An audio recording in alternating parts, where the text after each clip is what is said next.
젊은 친구들 안녕. 와. 우리 새학기가 반갑습니다. 여러분들 그 친구들 잘 만났나요? 요즘 짝꿍 이렇게 지어서 이렇게 앉나요? 아니면 혼자 앉나요? 준희 씨 혹시 짝꿍 지어서 앉아요? 남고인데 짝꿍합니다. 아 남고인데 짝꿍이 있다고? 가은이는 짝꿍 없이 뭐 5줄로 이렇게 앉아? 시험 때. 준명이는 어떻게 뭐가 똑같아? 혼자 앉는다고? 우리 자연이는 같이 짝꿍이랑 남녀공학이야?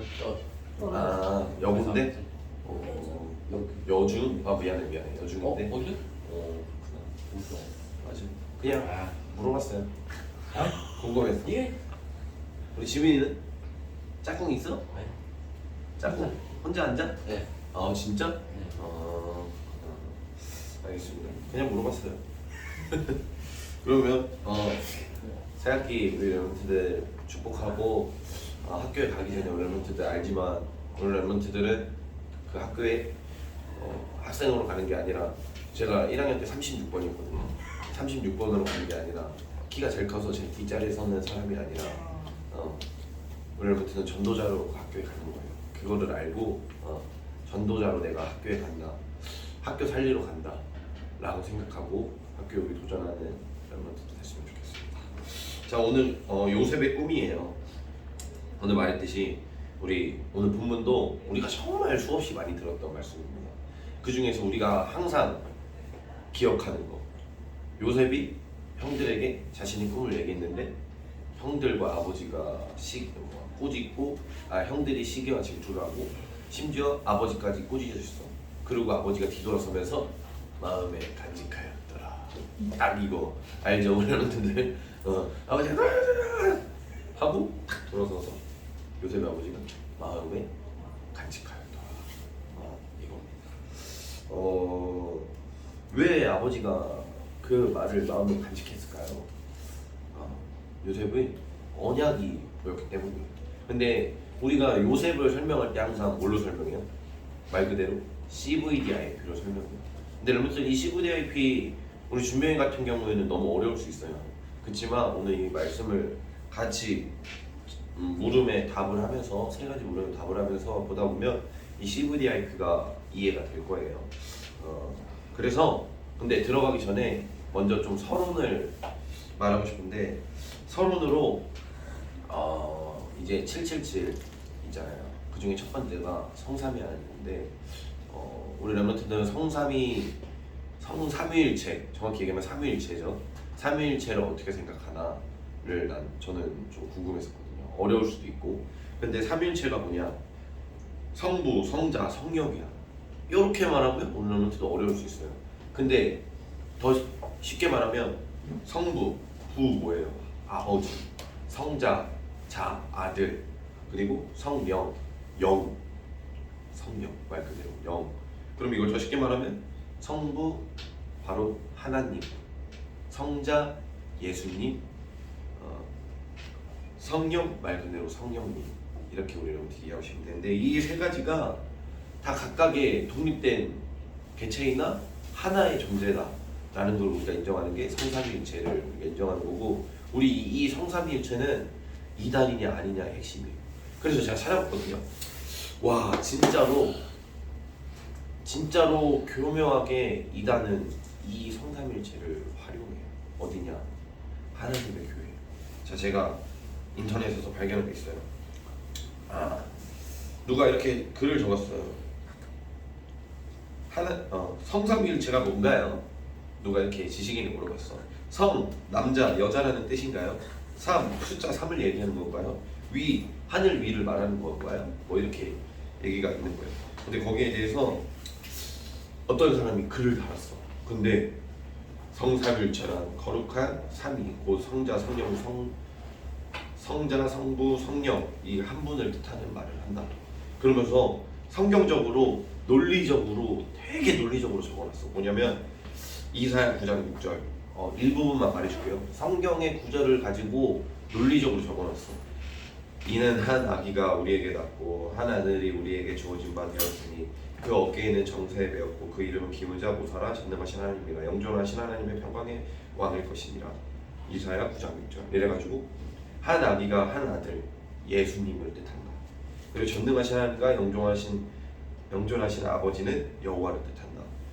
이러면서 하나님과 예수님은 동일하신 분이다. 뭐 이런 식으로 해갖고 성경 구절로 쫙 한 30가지의 이유를 딱 댔어. 성경 구절로 너무나도 완벽하게 논리적으로. 근데 마지막에 뭐냐면 근데 그 마지막 끝 구절에 하나님이라는 말 속의 의미가 하나님 아버지라는 뜻이 있다. 그렇다면 아버지라는 뜻이 있기 때문에 하나님 어머니도 존재한다. 그래서 하나님의 교회는 성경을 논리적으로 파악하고 모든 예언에 따라 하나님 아버지와 하나님 어머니의 성부와 신부로 오셔 생명수로 함께 주셨다. 더 자세한 사항 있으면 유튜브를 봐라. 이렇게 얘기하는 거예요. 이걸 못 깜짝 놀랐어요. 그러면서 또 드는 생각이 두 가지가 있었어요. 뭐냐면 일단 기본적으로 이단은 앞에 성경을 통해서 논리적으로 얘기를 하고 마지막에 성경에 나와 있지도 않은 얘기를 마치 논리적인 마냥 아버지가 있기 때문에 어머니가 있는 것은 당연하죠. 근데 사람들이 들을 때는 이걸로 속을 수 있어요. 근데 저는 이걸 보면서 이 사람도 뭐 나쁘다 뭐 이런 걸 떠나서 뭐냐면 진짜 이 복음은 하나님의 은혜가 아니고서 되지 않는구나. 우리가 아무리 이렇게 어떤 사람이 불신자가 이걸 보고 논리적으로 이 논리가 맞네, 성경 속에 이 논리가 맞네, 그러면 성삼위 하나님은 한 분이시구나 라고 이해하는 건 뭐냐면 이해해요. 그냥 1 더하기 1은 2구나 라고 하는 걸 그냥 아는 것과 똑같아요. 근데 하나님의 은혜는 그런 게 아니에요. 구원은 그런 게 아니에요. 이해하는 걸 넘어서 머리를 넘어서 우리가 마음속으로 그게 정말 믿어져야 돼요. 우리가 1 더하기 1이 믿어지지 않잖아요. 그냥 아는 거지. 그래서 의문점을 제시하잖아요. 물 더하기 물은 큰 물인데 왜 2냐? 물 2개냐? 이렇게 얘기하잖아요. 그러니까 진짜 구원은 논리가 아니에요. 성경을 논리적으로 해석하고 할 수 있죠. 근데 그게 믿어지는 건 오직 뭐냐면 하나님의 은혜예요. 우리 러브팀이 이거를 정립하고 가야 돼요. 그래서 혹시 이 자리에서 이 하나님이, 이 예수님이, 이 성령님이 믿어지지 않는 렘넌트가 있다면 혹시 머리로만 너무 아는데 마음속으로 믿어지지 않는 렘넌트가 있다면 오늘 이 시간 기도하는 거예요. 하나님, 내 삶에 하나님이 정말로 주인 되어주세요. 어렵다면 하나님이 정말 믿어지게 해주세요. 이렇게 기도하는 거예요. 이 기도의 시작부터 이 기도가 시작되잖아요. 그러면 이 기도가 끊이지 않아요. 이제 이 기도를 통해서 하나님이 또 다른 질문을 주시고 그리고 강단 말씀을 통해 또 다른 답을 주시고 또 그 답을 얻었을 때 이제 하나님 믿어졌어. 그럼 또 다른 게 의문이네. 그럼 그걸 또 가지고 기도하는 거야. 하나님 나 또 이게 안 믿어지네요. 그러면 또 강단 말씀을 통해서 답을 주시고 연속해서 오는 이런 상황이 생기거든요. 저도 그랬고 이게 뭐냐면 이게 신앙생활이에요. 강단 말씀의 흐름을 자연스럽게 따라가고 기도가 되어지고 그리스도가 우리 삶의 주인이 되어지고 이런 체험을 여러분들 했으면 좋겠어요. 그래서 하늘에 계신 우리 아버지 하나님, 성부 하나님, 그 하나님이 죽을 수밖에 없는 우리 구원의 길, 그 하나님은 영적인 존재라서 우리의 죄를 대신 사해줄 수 없어요. 그래서 자기와 같은 자기의 아들, 완전한 하나님이자 완전한 인간 대신 예수님 우리에게 보내시고 그 예수님의 십자가에 피 흘려 죽으시면서 왜 우리가 그 예수님 피 흘려 죽으셨는데 그럼 우리 이제 안 믿어도 돼요. 근데 왜 우리 그 하나님 예수님은 우리와 함께 할 수 없어요. 근데 왜 우리가 하나님과 예수님 하나님 저와 함께 해주세요. 그 하나님 우리와 함께 할 수 있는 비밀이 뭐냐면 그 예수님이 우리의 죄를 사해 주시고 십자가에 사해 주시고 어떻게 하셨어요? 부활하셨어요. 어떻게? 성령으로. 그래서 그 예수님 그 하나님이 성령으로 우리와 지금도 함께 계시고 우리가 살면서 일어나는 모든 문제와 사건 속에서 그 성령님이 역사하시는 거예요. 이게 우리가 성삼위 하나님 언제나 나와 함께 해주세요 라고 기도하는 그 성삼위일체 하나님. 렘넌트들이 성삼위 하나님을 이번 한 주간 누렸으면 좋겠습니다. 요셉도 이 성삼위 하나님을 누렸어요. 보세요. 어떻게 했냐면 1번 질문해 볼게요. 여기 말씀 나온 것처럼 불행과 고통을 어떻게 해야 할까요? 뭐야 이게 질문. 불행과 고통을 어떻게 해야 될까요? 우리도 모르죠. 근데 그 전도사님이 목사님이셨어요. 우리 렘넌트들, 어린이들 가장 첫 번째 고민이 뭐냐? 근데 나는 이거 좀 잘못됐다 생각해. 왜냐면 내가 아는 렘넌트들은 이 고민을 안 하는 것 같거든요. 첫 번째 고민이 뭐냐면 50%가 학업이에요. 우리 렘넌트들이 이 고민 안 하잖아. 학업에 대해서.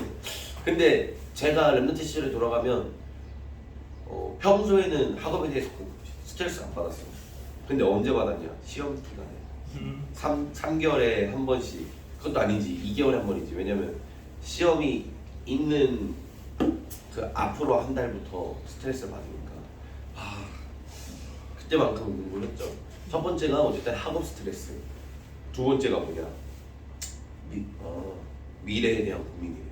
이게 통계에 나왔어요. 대한민국의 어린이들이 갖는 고민 50% 학업 스트레스, 나머지 25% 미래에 대한 고민, 그리고 마지막 3번 이거 좀 충격이었어. 근데 그럴 수도 있다 생각해.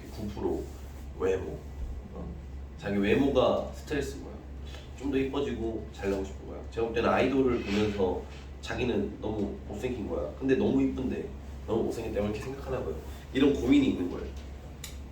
그런데 요거는 그냥 어쨌든 고민이고 근데 만약에 우리 렘넌트들이 어쨌든 사람을 살면서 문제와 사건이 없을 수 없어요. 그리고 우리도 하나님께서 불행과 고통을 주실 수도 있어요. 요셉을 보세요. 요셉만큼 불행한 사람 없을 거예요. 요셉만큼 힘든 어린 시절, 청년 시절을 보낸 사람도 없을 거예요. 근데 그 불행과 고통 속에서 요셉은 CVDIP를 찾았어요. 그 말은 뭐냐? 언약의 여정을 갔어요. 그러면 우리 CVDIP가 아주 쉽게 말하면 언약의 여정이라고 표현하거든요. 그러면 왜 언약의 여정이라고 하냐? 그냥 가는 사람들은 불신앙의 여정 또는 지옥의 여정일 수 있어요. 근데 어떤 사람에게 왜 요셉에게 언약의 여정이라고 했냐? 요셉은 언약이 있었어. 언약을 가지고 가는 사람한테 쉽게 말하면 언약의 여정이라고 하는 거예요. 우리 준이는 언약의 여정이야. 우리 가은이도 언약의 여정이고 우리 지민이도 언약의 여정이에요. 자영이는 물론 준명이까지 언약이 있으니까 우리가 가는 길은 모든 게 다 언약의 여정이에요. 그럼 선생님 언약의 여정, 언약이 뭐예요? 언약이요? 예수는 그리스도나 그 그리스도가 세계복음화 될 때 재림한다라는 게 우리의 언약이에요. 우리가 그걸 붙잡고 되는 거예요. 간단하죠? CVIP가 뭐예요? 언약 잡고 가는 길이 언약의 여정이다 라고 하는 거예요. 이게 안 되면 문제와 사건이 오잖아요. 그러면 상처가 돼요. 그러면 상처는 뭐가 돼요? 사단의 통로가 돼요. 그러면 우리가 언약을 붙잡았음에도 그 상처와 사단이 공격해서 그게 뭐가 되냐? 영적 문제의 화가 돼요. 영적 문제 우리 구원받는 순간 없었는데 그게 영적 문제 화가 되는 거야. 상처가 계속 사단이 건드니까 그게 영적 문제 화가 되는 거예요. 뭐 남녀를 구별하는 걸 알지만 남자 같은 경우에는 어떤 영적 문제가 제일 많이 보이냐? 제가 살아보니까 자존심. 남자는 자존심이 영적 문제 화가 너무 요거 자존심 하나 턱 건드리는 순간 뭐 눈에 보이는 게 없이 폭발하는 사람들이 너무 많아요. 그래서 허세 부리고 가오 부리고 근데 이게 문제와 사건, 고통을 우리가 언약의 여정 속에서 하나님께 주신 축복을 돌릴 수 있는 비밀입니다. 뒤에 보면 그게 바로 요셉의 CVDIP. 보면은 요셉은 CVDIP를 어떻게 이뤘을까요? 나와있거든요. 요셉의 삶에 대해서 말해주고 우리 렘넌트들은 아직 조금 요셉이 얼마나 힘든데 그래 힘들었겠지 남의 일이니까 이럴 수 있는데 요셉은 태어나자마자 엄마가 4명이었어요. 그리고 이복형이 10명 있었어요. 이걸로 이미 끝나는 거예요. 요즘은 이복 동생 뭐 엄마가 3명 있다라고만 해도 엄마가 다 달라. 뭐 아들이 3명, 내 동생들이 3명 있는데 엄마가 다 달라. 이렇게만 해도 그 아이가 분리불안해, 뭐 스트레스에 뭐 그냥 유아학적인 용어로서 뭐 그런 게 엄청 많이 생기는데 요셉은 태어나자마자 엄마가 4명이에요. 말 다 했죠. 그리고 형들도 다 엄마가 다른데 10명 있어요. 심지어 엄마가 자기 동생 베냐민 라타가 자기 친엄마가 사망했어요. 죽었어요. 요셉은 그런 완전 유년기 어린 시절을 보냈어요. 우리가 지금 보면 쟤는 진짜 영적 문제에 올 수밖에 없겠다 이런 생각이 드는 거야. 이게 뭐냐면 사단은 가정을 제일 가정을 공격해요. 가정이 무너지게 만들어요. 우리 주변의 친구들 많이 보세요. 가정이 무너져 있어요. 다. 왜냐면 사단은 가정을 공격해요. 두 번째, 요셉의 뭐가 무너져 있냐? 요셉은 자랐어. 자라면서 형들한테 왕따를 당했어요. 요셉 시절엔 친구가 곧 형제야. 형제가 친구고 형제들이랑 같이 일을 하고 형제들이랑 같이 생활을 하고 하면서 형제가 곧 학교고 또래고 형제가 소속감이 있는 그런 집단인데 거기서 무슨 문제가 터졌냐? 형들이 요셉을 왕따시켜. 시기와 질투와 미움과 말 그대로 그냥 왕따죠. 우리 시대까지. 무슨 문제였냐? 요셉은 인간관계, 친구관계에 문제가 있었어요. 물론 런쥔이랑보다 더 힘든 삶이야. 요셉은 가정이 무너졌고 친구관계가 무너졌고 무너졌어요. 그런데 이런 우리 런쥔들이 제일 힘들어하는 문제 속에서 가정과 친구 문제 속에서 요셉은 뭘 붙잡았냐? 바로 예배를 붙잡았어요. 아버지가 말씀을 할 때 형들은 듣지 않았어. 근데 요셉은 그 말씀 속에서 언약을 붙잡았어요. 무슨 언약이야? 예수가 그리스도구나. 그 선대의 말씀 그걸 붙잡았어요. 요셉은. 예수가 그리스도구나. 가나안 땅 언약 이런 걸 붙잡았어요. 요셉은.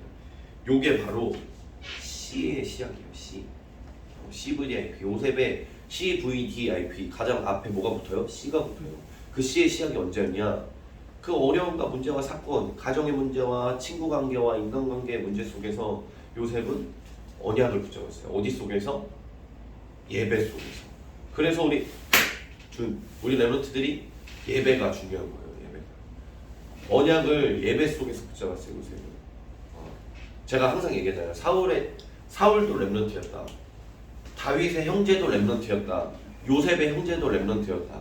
같은 자리에서 같은 말씀을 듣는데 한 명은 세계 살리는 요셉이 됐고 나머지는 그 요셉을 따라가는 그냥 밑바닥 인생이 돼버렸다.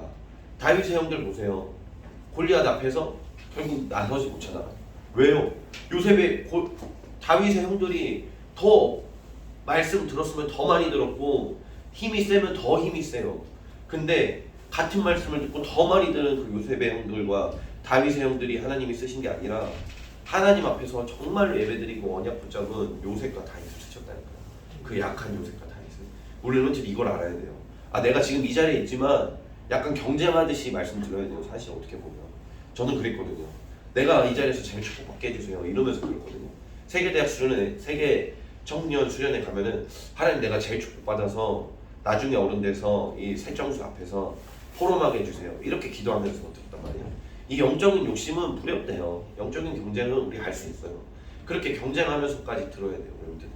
이 중에서 다 요셉이 됐으면 좋겠지만 누군가는 요셉의 형들처럼 될 수도 있어요.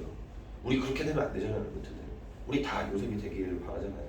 그래서 우리가 진짜 그 예수는 그리스도라는 언약을 말씀 속에서 메시지 속에서 우리가 요셉처럼 붙잡아야 돼요. 그리고 그렇게 말씀 C를 붙잡으니까 문제와 어려움이 와도 요셉은 힘들겠지만 그 언약만 붙잡은 거야. 예수는 그리스도시라니까 하나님께서 이 문제의 주인이 되어주세요. 우리가 하는 것처럼 그렇게 기도를 하는 거예요. 그러니까 요셉이 그렇게 기도하다 보니까 붙잡아지는 게 있어요. 이게 V예요. 이 V는 아까 얘기했듯이 은혜야. 은혜. 내가 아무리 비전, 하나님의 언약을 붙잡고 싶어도 붙잡아지지가 않아요. 하나님은 내가 막 붙잡아지게 해주세요. 내가 세계복음에 한이 생기게 해주세요. 하면서 막 이렇게 붙잡고 싶어도 안 돼요. 왜 안 돼? 이건 우리의 힘과 능으로 할 수 있는 게 아니에요. 오직 하나님께서 주셔야 돼요. 우리에게. 근데 이거는 어렵지 않아요. 제가 막 되게 어렵게 설명했는데 어렵지 않아요. 그냥 우리가 예수가 내 삶의 주인이구나. 예수 그리스도가 내 삶의 주인입니다. 고백하는 순간 하나님께서 자연스럽게 우리에게 우리만의 비전을 주셔요. 그러면서 비전을 붙잡고 기도하고 있으면 하나님께서 나만의 것을 주셔요. 요셉에게는 어떻게 주셨냐? 그냥 그렇게 언약 붙잡고 세계복음화의 비전 하나님 주신 걸 붙잡고 기다리고 있었어. 형들이 아무리 시비를 걸고 아무리 내 가정이 어렵더라도 엄마가 보고 싶고 외롭더라도 그냥 요셉은 그 붙잡고 기다리고 있었는데 어느 날 하나님 뭘 주셨니? 꿈을 통해서 11집단이 절하고 해와 달이 절한다. 이런 걸 보여주신 거예요.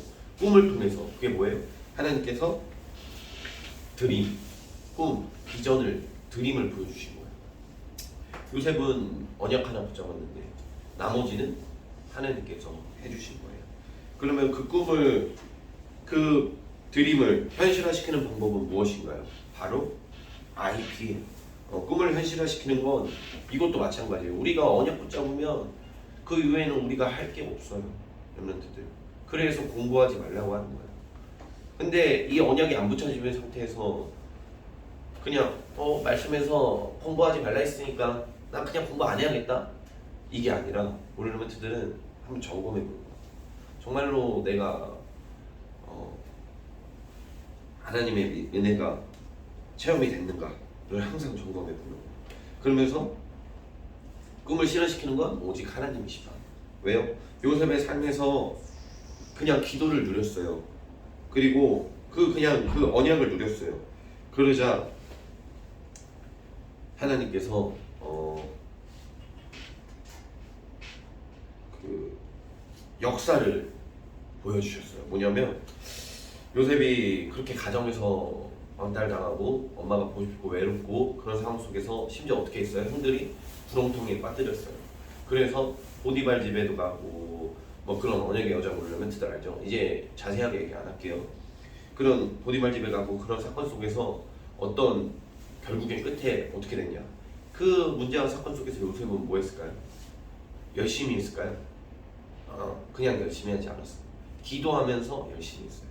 그냥 언약 붙잡고 기도하면서 모든 주어지는 오늘을 성공시켰을 뿐인데 요셉은 청소도 열심히 했대요.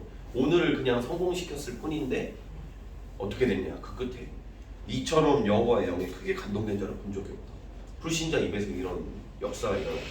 그러면서 그 바로왕이 내가 너보다 높게 가진 건 내 이 이름, 이 자리밖에 없다. 나머지는 네가 다 알아서 하면서 손에 있는 반지를 뺏어줬어요. 그냥 기도하면서 도전했는데 그러자 어떤 일이 일어났냐? 작품을 세웠어요. 요셉의 제일 큰 작품은 저는 요셉 혼자 살지 않았어요. 요셉 한 명 때문에 모든 세계가 살았어요. 그리고 요셉 한 명 때문에 이스라엘이라는 그 후손이 살았어요. 우리 이런 작품을 남긴 요셉이 됐으면 좋겠어요. 한 번에 정리하면 요셉은 언약을 누리면서 하나님의 것을 붙잡았어요. 뭐예요? 나는 죽었고 바울의 고백처럼 내 안에 계신 예수 그리스도가 살았다. 내가 아무리 힘들고 어렵지만 내 안에 계신 그리스도가 살았다. 라는 커버넌트를 붙잡자 하나님께서 꿈을 주셨고 그 꿈을 굳건히 마음속에 믿고 어떤 문제와 사건 속에도 흔들리지 않고 기도하고 있었더니 하나님께서 뒤돌아보니까 작품을 만드셨어요. 근데 진짜 피는 약간 그런 것 같아요. 제가 신앙생활 하면서 느끼는 게 피는 약간 돌아볼 때 은혜가 되는 것 같아요. 이렇게 장로님도 그렇고 렘넌트 사역을 하면서 가끔 앞을 보면 우리 렘넌트가 어떻게 해야 되지? 그리고 렘넌트 숫자가 뭐 줄어들고 이럴 거예요. 앞을 보면 조금 힘 빠진다. 내가 지금 잘하고 있는 게 맞나? 저는 그런 생각이 들거든요. 내가 너무 하나님 앞에서 너무 내 일만 먼저 우선시했나? 이런 생각이 드는데 항상 이 작품은 정말 내가 언약 붙잡고 갔다면 뒤돌아봤을 때 오는 응답들을 보면 진짜 하나님이 하신 게 맞구나 이런 생각이 들더라고요.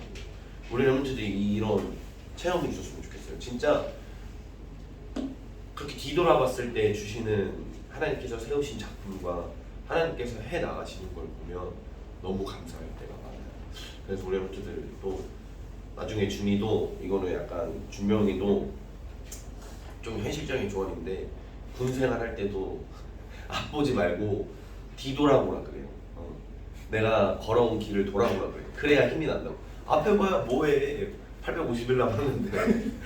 근데 뒤에 보면 100일이나 했네? 200일이나 했네? 이런 생각이 드는 거야. 근데 약간 언약의 여정도 마찬가지인 것 같아요. 우리가 걸어온 길에 저도 뒤를 돌아보면 내 어렸을 때 문제와 상처를 하나님께서 치유하신 게 보여요. 내 어렸을 때 경제 문제가 뒤를 돌아봤을 때 내가 그리스도 하나 붙잡았는데 하나님께서 해결하신 게 많아요. 내 직업, 미래에 대한 불안을 가지고 하나님 앞에서 하나님 나 그냥 교회에서 살래요라고 고백했던 그 고백이 뒤돌아보니까 하나님께서 나의 달란트를 발견하게 해주시고 직업을 찾게 해주시고 이렇게 주신 응답들이 보여지는 거예요. 그러면서 이게 진짜 자랑이 아니라 그냥 진짜 간증이 돼버리는 거예요.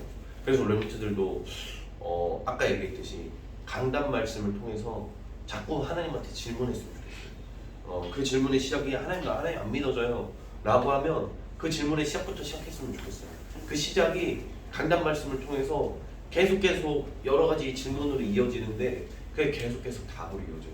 심지어는 저는 솔직히 얘기하면 저는 렘넌트 출신이고 선배니까 뭐 꺼리낄 게 없어요. 그냥 제가 들었던 생각, 심지어 렘넌트들도 이런 생각을 할 수 있을 것 같아서 11조 헌금을 하면 이거 교회에 들어가는 거 아니에요? 저는 어떤 상처까지, 저는 뭐냐면 경제에 대한 상처가 있었어. 돈에 대한. 왜냐면 너무 어려우니까. 렘넌트들은 너무 꼰대 같은데 편한 거야. 뭐냐면 저는 진짜 복덕방에서 살고 그랬거든요. 어렸을 때 집이 쫓겨나가지고 복덕방에서 살고 기름 불렀는데 뭐 자세히 얘기하면 좀 그럴 수 있지만 그냥 렘넌트를 위해서 하는 얘기인데 기름 보일러인데 기름 넣을 돈이 없는 거야 집에. 그래가지고 막 추운 겨울에 막 벌벌 떨고 이래서 복덕방에서 그러면서 자고 이불을 한 2겹 입고 옷 입고 자고 막 이런 식으로 살았었어요. 근데 그렇게 어려우니까 내 마음속에 뭐가 자리 가졌냐면 아니 커서 성공해야지 막 이런 생각이 자리 잡는 거야. 그래서 좋은 습관이 그래 생기긴 했어. 모든 일을 할 때 대충 하진 않아요. 그러니까 누군가 나에게 일을 맡기면 그 일을 어떻게든 해내고 막 성과를 내려고 그래. 그래야 돈을 버니까. 그래서 막 열심히 하는 거야. 그리고 돈이 보이면 막 눈에 불 켜고 막 열심히 하고 어떻게든 내가 성공해야 되겠다 해갖고 막 그랬었어. 그러니까 돈에 대한 상처가 있었던 거 같아. 근데 어느 날은 그런 생각이 드는 거예요. 제가 막 헌금을 해요. 그러니까 이런 고민까지 이어져 왔다를 얘기하는 거예요. 헌금을 하는데 이런 생각이 드는 거야. 그래도 교회에는 에어컨도 있고 히터도 있고 냉장고도 있고 밥도 먹을 수 있고 컴퓨터도 있고 의자도 있고 뭐 목사님은 좋은 차 타고 다니시고 심지어는 이런 고민까지 했다는 걸 그냥 얘기하는 거예요. 좋은 차도 타고 다니시고 좋은 집도 계시고 뭐 그래도 집도 있고 하신데 나는 집에 에어컨도 없고 히터도 없고 선풍기 고장 나는 거 돌아가고 우리 집 차는 다 부서져가고 이런데 내가 왜 헌금을 해야 되나. 심지어 이런 고민까지 하게 되는 거예요.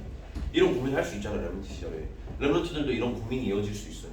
그러다가 그러니까 이게 결국 돈에 대한 상처인데 그런 생각이 드는 거예요. 그래 내가 왜 헌금을 해야 되나. 차라리 이 돈을 나에게 쓰는 게 불우이웃돕기 아닌가 이런 생각이 드는 거예요. 근데 어느 날 말씀을 듣고 어렸을 때 들었던 말씀이 생각이 났어요. 뭐냐면 11조는 그러니까 결국엔 말씀 속에서 답을 얻는 거예요. 11조는 하나님께 드리는 것이다. 이번 주 강단에도 나왔잖아요. 그것은 원래 하나님 것이에요. 내 것이 아니라. 그리고 하나님께서 저에게 주신 응답 언약이 뭐였었냐면 이명계약이 너는 목회자 살릴 강익수 목사님뿐만 아니라 전 세계에 살아있는 모든 목회자 살릴 산업인이다. 이 말씀을 저에게 어렸을 때 언약으로 탁 심으시거든요. 그래서 하나님 내가 지금 어렵지만 나에게 축복해주세요. 내가 우리 목사님뿐만 아니라 모든 선교사님을 모든 목사님을 살리고도 남을 목펠러를 뛰어넘는 사람이 되게 해주세요. 그때 이 기도를 했거든요. 우리 렘넌트들도 왜 이런 얘기를 하면 하나님이 내 삶의 주인인데 나는 그게 믿어지지 않아요. 이런 고백을 하면 하나님께서 그 고민을 해결해 주시고 그래? 가은아 그럼 내가 너 믿어지게 해줄게 빵 때려주시고 그러면 또 하나님 감사합니다 하다가 또 다른 고민이 생겨요. 말씀 속에서 말씀 묵상하더라고요. 그럼 또 그 질문에 대한 고백이 또 간단 말씀을 통해서 흘러나오고 이런 게 연속이 되면 신앙이 정말로 단단해지고 돌아봤을 때 내가 이런 고민을 했었는데 이런 응답을 주셨네. 그러면 이게 증거가 돼서 우리 렘넌트들 삶 속에 들어가는 거예요. 저는 우리 이런 하나 더 해줄게요. 우리 엄마는 교회 다니시는데 그리고 구원받고 예수 그리스도가 인생의 주인이라고 고백하시는데 왜 아빠랑 싸우지? 어렸을 때 이런 고민도 했어요. 이런 고민할 수 있잖아요. 우리 집은 왜 이러지? 이런 생각이 드는 거예요. 근데 그 답을 또다시 말씀 속에서 너 집이 어렵든지 안 어렵든지 예수는 그리스도야. 그 속에서 너가 그리스도가 발견될 수 있다면 나는 이 고난을 10배 넘는 고난도 너에게 줄 수 있어. 이런 답을 주셨어요. 그래 하나님, 내가 예수 그리스도 체험하라고, 내가 렘넌트인데 내가 요셉 같은 렘넌트이기 때문에 나에게 고난을 주셨군요 라는 이런 답을 얻었거든요. 우리 렘넌트들도 이런 질문과 하나님 앞에서 고민이 끝없이 일어나는 렘넌트였으면 좋겠습니다. 그럼 오늘 여기서